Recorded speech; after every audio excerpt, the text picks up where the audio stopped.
Come on. Do I sound like I'm joking? Do I sound like I'm playing? When you look into my eyes, you understand what I'm saying? Let me say it to you slowly, and it may sound scandalous. I don't think that you can handle this.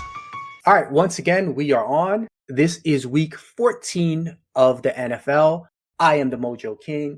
He is the great Donnie Oooh, and we are Hidden Gems Football, brought to you by the mighty 19 Media Group. How are you doing today, Mr. Oooh? I'm doing pretty damn good. You know why I'm doing good? Why is that? You see what this is? What's that? This is an Ethernet cable. So I don't have to worry about my spotty Wi-Fi anymore because thanks to the good brother, Mr. Brad Winchester, who recommended I go hardwire, that's what I did. So we will not have any more slander when it comes to my Wi-Fi, when it comes to my laptop, when it just comes to me. All right, good deal, good deal. That proves that there is one good thing about Gimmick Infringement, the podcast, and that is Brad Winchester. And this also allows me to finally shave. My protest days are over, I guess. Oh, wow. He was protesting based on, all right, I'm going to wait for him to get a good signal before I shave. Y'all can't really see my stubble anyway because he keeps on disconnected. Well, yeah, exactly. You know, I'm sure my wife will approve. All right. But before I shave and before we talk about the slight change in format, let me quickly thank all of our listeners and watchers. We appreciate each and every one of you.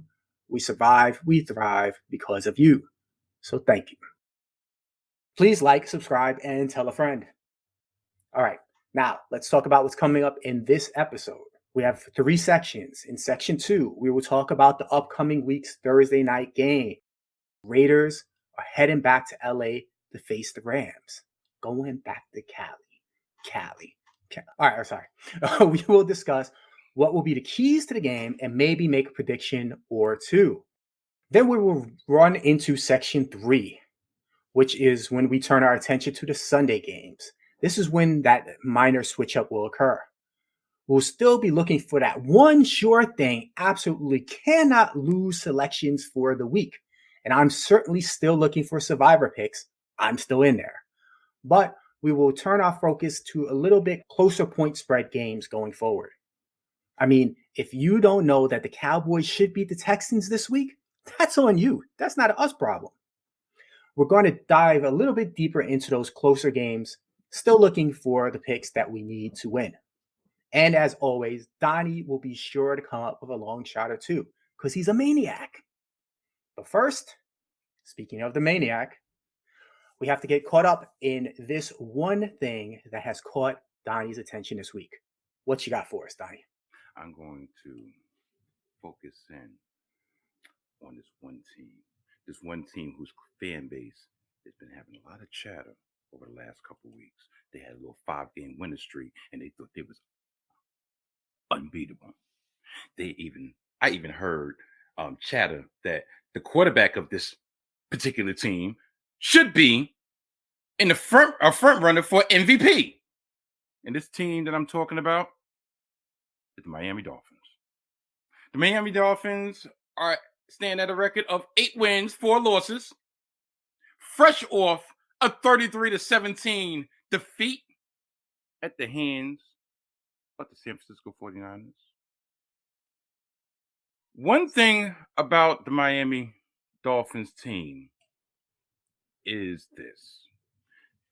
Their prior 5 games that they won leading up to this past weekend's loss was against Cleveland, Chicago, Detroit, and Pittsburgh, and Houston. What do all those teams have in common? They're all below 500. So there was this chatter saying, well, Tua Tagovailoa is undefeated. Matter of fact, the Miami Dolphins are undefeated in the games that Tua Tagovailoa has started, which was a lie because the game that he got knocked out in, the game that caused a reboot to the concussion protocol in the NFL was a loss against the Cincinnati Bengals. So, but that was conveniently forgotten.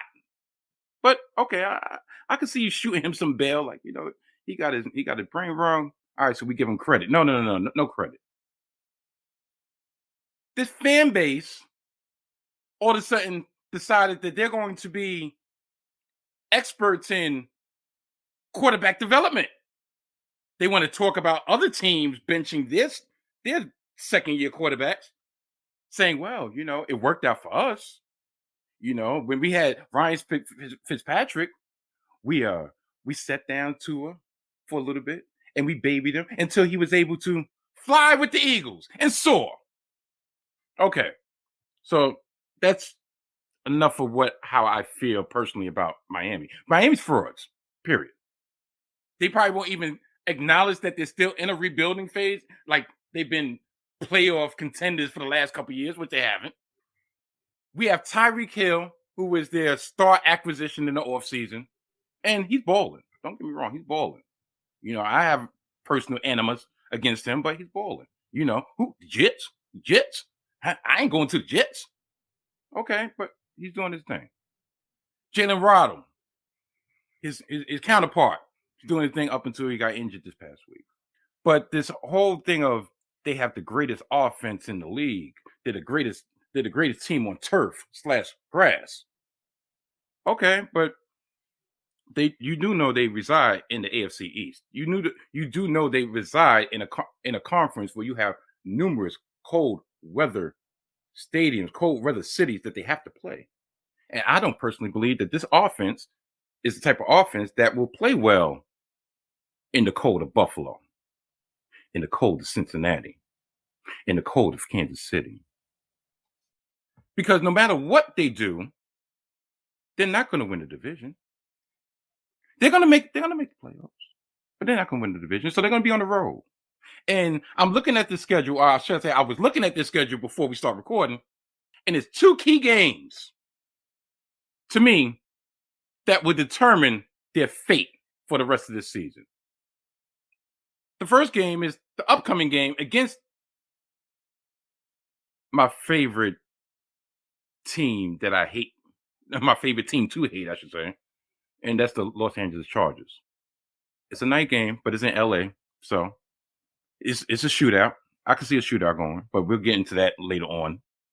And then the following game just got flexed to prime time, and that's on the road in Buffalo with the Bills Mafia waiting to skin the fin. I believe Miami is a good team. I believe they're a decent team. They're having a good season. But all this grandeur, all this speculation of, oh yeah, that's the team to beat. Oh, I believe it's going to come down to them in them in Kansas City. Oh, there's no team in the AFC that's primed to go to the postseason that has a defense that's going to be able to contain this high octane offense. They lost to San Francisco. Do you know who San Francisco had at their quarterback? Jimmy G broke his foot in the first quarter. Jimmy G was really the backup quarterback for the San Francisco 49ers coming into the season because they already lost Trey Lance. So do you know who beat the Miami Dolphins this past Sunday? Their third string quarterback, Brock Purdy. He threw a Purdy ball. He was throwing Purdy balls all over the place. But you know, there's one thing about Mr. Brock Purdy that if I was Miami, I wouldn't puff out my chest anymore the rest of the season talking about how good they are. Do you know what Mr. Irrelevant is? Matter of fact, Mo, can you tell me what Mr. Irrelevant is concerning the NFL? All right. I believe that the NFL has like 50 rounds, and Mr. Irrelevant is the final pick of the NFL draft every year. The final pick. Y'all got beat by a quarterback who was the last pick of the NFL draft. And people are trying to tell me that this is a Super Bowl contender, that they're led by MVP candidate, and y'all couldn't even beat the last pick of the draft, Mr. Irrelevant. The reason they call him Mr. Irrelevant because nobody ever thought about that he was ever going to see the field. And y'all lost 33-17. All right. Well, I don't know. I think Miami's just a solid, not great team, but that's just me. My question for you though is, do you think there's any chance that Miami gets booted from the playoffs? I think their schedule coming up is pretty tough. I believe Miami's pretty well set to get into the postseason because just off quick glance, you have New England, the Chargers, and the Raiders behind them. And actually, they face the Chargers in New England. So they have plenty of opportunity to keep that space in between those two teams. So I think they're pretty much set. But are they going to actually accomplish anything in the postseason? Hell no. None at all. All right. I mean, I'm pretty much with you. I think they're a lock for the playoffs, and I don't know. We'll see if they do anything in the playoffs. like my thing is, it's a good first step. It's a good first step in their rebuilding process. But all these visions of grandeur because y'all got Tyreek Hill is like just slow your horses. And plus they still have a rookie head coach. A rookie head coach that, from what I heard, doesn't shower on a daily basis. I'm not putting my trust behind somebody who has an adversarial relationship with water. Mm-mm. All right, buddy. All right. With that note, we're going to move on to part 2, the Thursday night game. This is going to be the Las Vegas Raiders, 6-point favorites, going back to play the Rams in Los Angeles. The total is 43.5 points.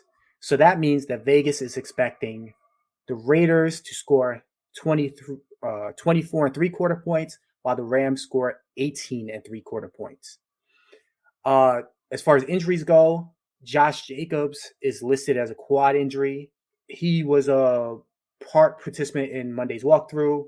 I don't think it's really a problem. He was questionable coming into this last game. He had 28 touches. So I think he's going to play. On the Rams side, on the other hand, Matthew Stafford is on IR. Cooper Kupp is on IR. Allen Robinson is on IR. All are out. In addition, Aaron Donald is out this week for sure with the ankle injury. He hopes to be back in a couple of weeks. In addition to that, backup John Wolford, who started last week, was a do not practice on Monday because of a neck injury. If he happens to be out this week, then Bryce Perkins will be back at the helm. His one start in Kansas City, 100 yards, 1 touchdown, 2 interceptions. Donnie, what do you think is going to happen in this game? Up until you just said that their quarterback Wolford was out due to a neck injury. No, I'm sorry. He was out He's out for practice. He's questionable for the game. Okay. Being the fact his status is up in the air, that kind of leads me to go the Raiders. The only reason why I say he's pretty much was like the determining factor is because there was no way in hell that I thought that they were going to be competitive this past week against Seattle. And it took a late touchdown for Seattle to pull that game out. So they were more competitive than I thought they were going to be. Also with the addition of Aaron Donald injured and up in the air, I'll lead toward the Raiders. Because they still have Devontae Adams, you still have Derek Carr, and even though you said that Josh Jacobs is supposed to be hobbled, he didn't look hobbled this past Sunday. So, with all those factors, and they just got the mojo, and like I said, yeah, go mojo. I just think they're gonna ride their momentum to another victory. So yeah, Raiders. All right, so you have the Raiders to win. Do you have the Raiders with the 6 points? Think they're going to win by more than 6? Yeah. Against my better judgment. But like I said, Aaron Donald's not his status being questionable and their experienced quarterback being questionable on both sides, that leads to me. I mean, that's telling me that the Raiders probably will cover. Mhm. Yeah. You're right. The Rams did play the Seahawks pretty close. The Seahawks came back late. I question how good the Seahawks are more than I think that it was a benefit to the Rams. The Raiders are starting to play better. I think it's starting to roll a little bit for them. They're playing a lesser team. I think the Raiders are going to win. I think the Raiders are going to cover easily. The point spread, I mean, the over-under is kind of the thing that is interesting to me, 43.5 points. The Raiders have actually scored a little bit under 30 their last 3 games, if you average it out. But will the Rams score? I don't know. Like you said, Wolford seemed like he was confident enough to get them to about 20 points. Perkins, they weren't letting him throw much. And then when he was in Kansas City, he had one really good drive. And then after that, it kind of showed why they weren't letting him throw as much. I want to say if Wolford's there, I would go with the over, but I might not. I might just leave that alone. But I really am really thinking about taking the Raiders and the 6 points because I think if Wolford ends up being out, I think this point spread is going to go bigger. I think they maybe end up being like 8-point favorites. Okay. So I'd rather go for it now, take the 6, and just ride with the Raiders. I don't know. Seems like I'm asking for trouble, doesn't it? Yeah, but it's not that good. It's not a better option on the other side either. Absolutely. All right. Now, we're going to move on to part 3. Like I said, we modified this a little bit. We're still talking a little bit about Survivor, and then we're going to talk about a little bit of closer games. So first things first, as far as Survivor goes, it was another week lacking any real upsets. Baltimore, Seattle, and the evil Buccaneers all squeaked out wins. In my Survivor leagues, less than 1% of entries got eliminated this past week, which is just outrageous. Most of the folks who did get eliminated were the Atlanta over Pittsburgh games. They picked the Falcons. I warned you all last week. You should have listened to me. All right, now let's get into the games. We're still talking about the big games real quick. Now, amongst these games, Donnie, do you have any opinions of any upsets happening here or any underdogs at least taking the point spread? We have Houston at Dallas. Dallas is a 16.5-point favorite. The Jets and Buffalo. Buffalo's a 9-point favorite. Kansas City Chiefs are 9-point favorites going to Denver. Is there anything you see happening here that you want to discuss? I feel so disrespected. The Jets are a 9-point underdog against the Bills. Like the Bills have been this great team since the injury to Josh Allen's elbow. They squeaked out a victory on Thanksgiving against the Lions. Then they beat New England on this past Thursday night. But it wasn't a dominating victory. Now, on the opposite end, the Jets, okay, we beat a talented team that was Chicago 2 weeks ago. And then we lost a nail biter against a 10-2 Minnesota team. So I'll say this. And plus, we just beat Buffalo a couple weeks ago in MetLife Stadium. And we were the underdog there too. So, yeah, of course, I'm going to pinpoint this game because of disrespect. And the spread, yeah, I'm going Jets. The Jets are going to cover that. Well, I'm going to get the Jets against the spread because I don't believe if we lose, we're not losing by 9 points. Now, The other problem is whether or not do I want to pick this as a survivor. I'm going to refrain. Okay. But just spread wise, I'm jumping all on this spread. Then we're not getting beat by 9 points if we lose. All right. And I think we're going to win. All right. I think you are a Jets fan and they are going to get throttled, but I don't blame you for supporting your team. The one thing I will say is that before I made my picks last week, my official Survivor picks in DraftKings, I just happened to look at this week and see that Dallas was facing Houston in Dallas. And I took any pick that I was possibly picking Dallas last week off so I could pick Dallas this week. That out of these 3 games, if there's anything, it's kind of clear you take the 16.5 point favorite at home. So that seems like a huge spread, by the way. I don't know if I would ever bet that, but survivor pick is pretty obvious. And I don't know. Denver sucks. All right, let's move on to a little bit closer games. We'll deep dive into them a little bit more. All right, we have the Philadelphia Eagles. They are 7-point favorites going to New York to face the New York Giants.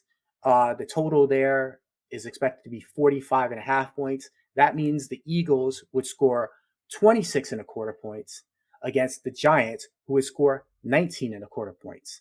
As far as injuries, there is only one main injury that I found. Giants top defensive lineman Leonard Williams left last week's game against Washington with a neck injury. He looks like he will probably be out. Donnie, what's your take on this one? I would pick the Giants against the spread because all the Giants games are always about a one possession game. I mean, shoot, last week was a tie. Even though I feel I'm gonna take my New York Giants slander hat off.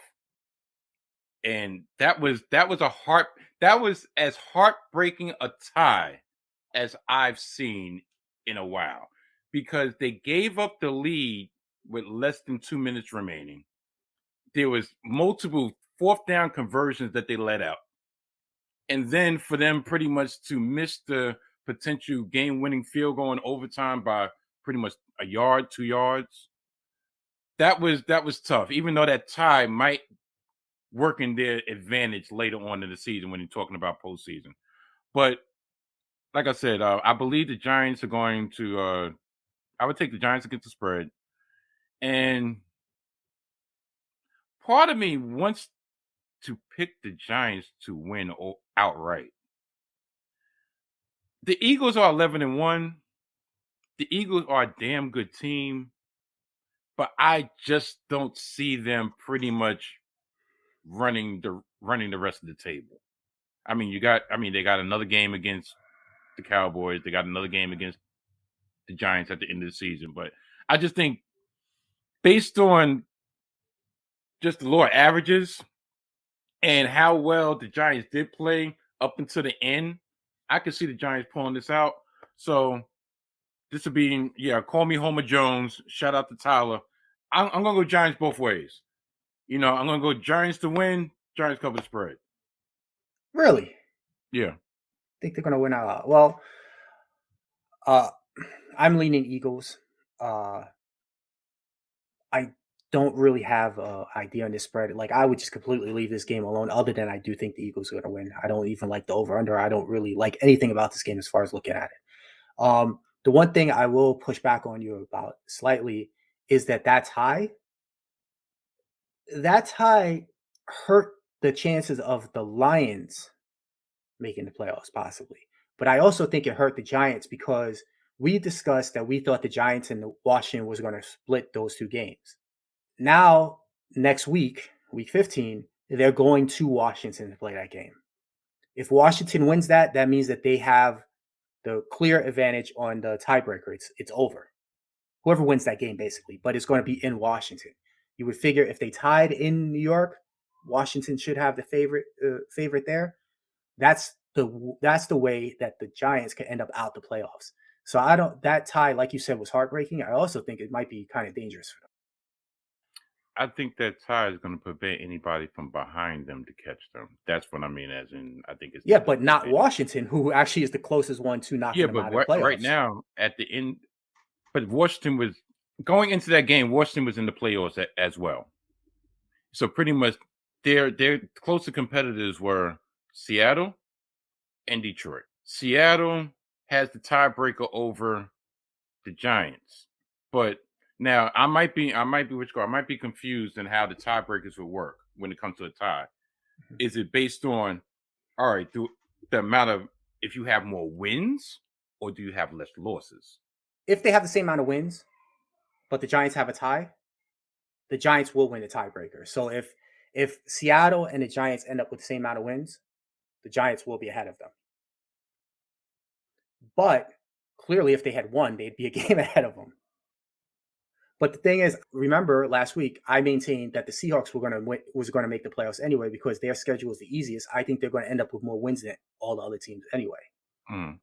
My problem is that Washington Giants game is now going to be the key for the Giants. But if Washington wins that, Washington vaults ahead of them. The Giants really need to win that home game, as far as I'm concerned. You're right, though. If Seattle and the Giants end up with the same wins, that would give the Giants it would throw the tiebreaker out. The tiebreaker doesn't matter anymore unless Seattle ties a game coming in. Yeah, I guess what I'm trying to say, I guess from my vantage point, the team they need to be concerned with knocking them out would be Seattle. So in my mind, tie works an advantage against Seattle. Yeah, because like I said, going in, they were both pretty much slotted as wild cards. So they're trying to keep Seattle out. And I think but right now Seattle's in and Washington's out. So say both teams do the same thing. Say they both win this week, Seattle and New York. Okay. Next week, if Washington beats New York and say the Seattle wins again, the Giants are out. But it gets really tricky, and it was probably too early to really worry about it too much. I guess you do have a point though, because that does negate Seattle's tiebreaker. It doesn't matter anymore. Recognize his face, acknowledging greatness. On a different level, it's the face of the faceless. If I get this up, what I do with the stress, without an outlet to vent, proclaim I'm the best in the world of what you remember the rest. I got a keyboard pinned up in my chest. I guess that's probably where I keep it. Spare the whole world. No longer teaching, no longer reaching for perceived perfection. Need more consistency for prolonged erections. I finally find direction. Discover what I'm best at. Shooting at every perceived light. Yeah, clap back or clap first. Foot on the pedal, grease the bass. I'ma exit now. I'm to recognize this place. Recognize this face. Acknowledge my greatness. On a different level, it's the face of the faceless. Recognize this face. Acknowledge my greatness. On a different level, it's the face of the faceless. Recognize this face. Acknowledge my greatness. On a different level, it's the face of the faceless. All right. Let's move to the next game, which is your favorite team, the Cleveland Browns. They are 6-point underdogs against the Cincinnati Bengals. The expected total is 47.5 points. That means that Cleveland will score 20 3/4 and Cincinnati will score 26 3/4. As far as injuries, David Njoku is questionable again with the knee injury. He's been in and out of the last few games, like I think the last 5 games. He's questionable. On Cincinnati's side, Joe Mixon is still out with a concussion. We'll see if he comes back for this one. And Hayden Hurst is likely out. He has a calf injury, which he has been out for, I think, a couple games himself. Is there anything you take out of this game? Who do you like? Cincinnati all the way. I believe Cincinnati is on a roll. Their victory this past weekend against Kansas City, I believe, just going to instill more confidence for them. Also, I hope that they smell blood in the water concerning the division, because you had the injury to Lamar Jackson. So right now, I know they still have the same records, 8-4, but you would want to believe that Baltimore is probably going to lose a couple of these next games due to their backup. So, Cincinnati, even with mixing out, P. Ryan has proved to be a very capable backup. More importantly, Jamar Chase looks as healthy as he's been. So and their defense is still coming around. Their offensive line is getting stout as the season goes by. So yeah, I'm leaning Cincinnati. I'm not talking about he who shall not be named. All right, well, that's funny. Cincinnati looked great against Kansas City, getting that win. Obviously Kansas City is one of the better teams in the league, and getting a win against them, especially how they did it, man. Off on a tangent for a second, that last throw that Burrow made that was Woo! Like, how did he fit it in there? And looked so calm doing it too. Like Joe Cool. All right, I'm with you on that 100% now. That was amazing. And Cleveland, they won pretty handily against Houston, but their offense did nothing. That game, if you look at the score, you think one thing, because I did. I didn't. I looked back at it later, and then I was like, wait a minute here. And the weird thing was that team looked like they were starting to click a little bit on offense before the man who shall not be named got back his quarterback starting job. So this game, like, I'm actually stunned that it's only 6 points. This is one of those things that make me nervous because, like, I think that this should be a double-digit thing, and I think I'm going to bet it. You know what? That's it. I know you're the parlay man, but I think I'm about to do it, man. I think I'm about to do it. I think I'm about to do it. Raiders, Eagles, Buffalo, just to get under your skin, and Cincinnati, all breaking their spreads, all going past what what these spreads are saying. I think Vegas is tripping. Bengals going to win by double digits. All right, now that I've silenced the man. I truly hope you do not get that parlay. I hope it, I swear, I hope it even gets to the point that you're about to cash out. It'll give you that cash out option, and as soon as you go and press that button, it says cash out suspended. That's so foul. That is so foul. Oh man, this is awesome. All right, bro. Oh wait, you know what? I was about to close up the show. There are other games to talk about. I'm sorry. I was like, let's shut it down. I swear, if my mic didn't, if I haven't had an experience with a broken mic before, I swear I would have dropped this mic. Like, yeah, yep, over. All right. I'm gonna run through 5 games that are all within 3 to 4 points as far as point spread. I'm gonna see, do any of these stand out to you? Do you have any interest as far as betting or leaning a certain way? All right. We have Jacksonville at Tennessee. Tennessee are 4-point favorites. We have the evil Buccaneers at San Francisco. San Francisco, with their third string, is a 4-point favorite. And by the way, the over-under is 37.5 points. They don't expect much scoring there. Carolina at Seattle. Seattle's a 4-point favorite. Then this one's really interesting to me. Baltimore at Pittsburgh. Remember, Lamar's hurt. He's probably not going to, well, he's definitely not playing this week. And Pittsburgh are 3-point favorites. And again, another total of 37.5. And then the last one I have listed here, Miami going to the Chargers. Miami are 3-point favorites. Any of these stick out to you that you're going to add to your parlay? Okay. I would. Well, I think you said Chiefs and Broncos, right? Or no? Did I? I did not list that game. Because that was one of the games that was like a ridiculous spread. I think Kansas City is a 9-point favorite. All right. Being the fact that I kind of had my one big thing being Miami, I guess that would be the game that I need to focus on, right? I can't be running away scared. So, yeah, I'm picking. Oh, you know what? I probably shouldn't have opened my big mouth. Because, okay, matter of fact, I'll take the bias out the way. I want to pick the Chargers against my own self-interest based on 2 things.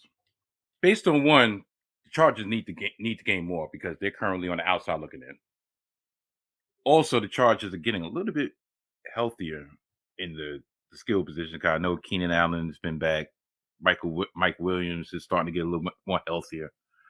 Palmer has been showing out the last couple of weeks on receiver for the Chargers. Also, and I know in 2022 this shouldn't be a factor, but I'm going to throw it out there anyway. The Chargers, Miami was just in the butt this past week. Then they came all the way back to the East Coast, and now they got to go all the way back to Los Angeles for a night game. I'm thinking that little wear and tear, especially it seemed like every team the week after they played San Francisco is usually operating a little bit less than optimal because San Francisco is a very physical team, and you've been in a fight when you face San Francisco. So with all those factors, and to continue my Miami slander, my pick would be the Chargers and Justin Herbert. Justin Herbert is going to carve them up, and I don't personally believe that their defense, that Tua is going to be able to carve the Chargers up like Justin Herbert is going to be able to carve the Miami Dolphins defense up. So that's my long-winded way of saying Chargers is my pick. All right, that's interesting. I guess I would lean Chargers too, but I'm scared of that game. I don't think I'm touching that one. Unless Staley does something stupid, which is always on. It's always in. It's in the it's in the equation. But I'm still gonna go Chargers. I actually was surprised that you did not mention that earlier because I know you like to slam dunk on the Chargers coach there. Yeah, he done cost me a lot of freaking corn over the last 2 years, man. I can't wait for Sean Payton to just take that job. That would look really interesting. All right, we got to make some phone calls there because I think that should happen. But the one game that out of those that I'm looking at, and I was actually surprised that they were favorites, but made sense to me because that's about where I would put them. Is the Baltimore going to Pittsburgh? Baltimore has not looked great with Lamar. Without him, I don't expect much on their offense. I didn't expect much when he was playing at this point. I really don't expect him to score much now. And then on the flip side, Pittsburgh has been just playing better the last 3 weeks. Tomlin figuring it out, getting them to play as well as they can.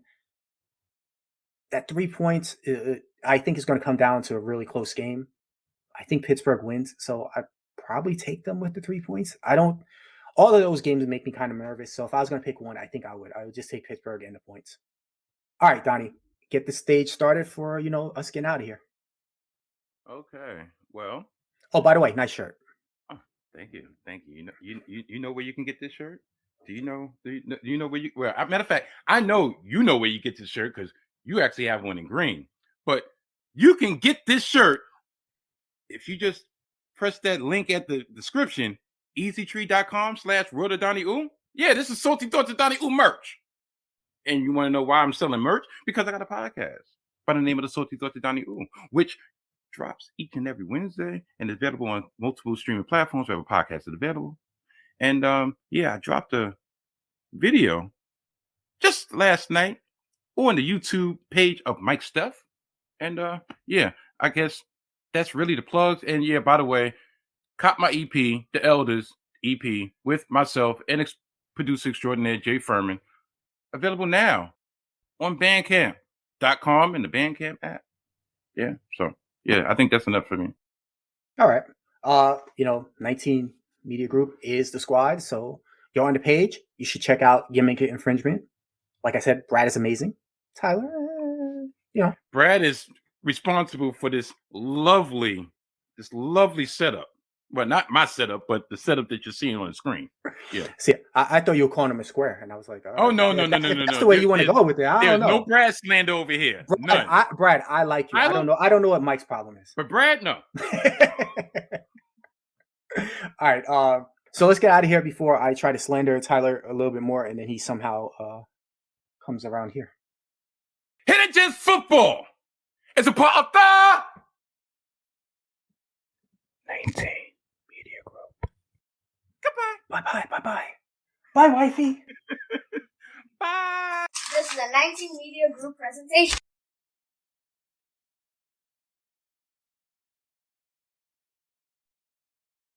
It's funny.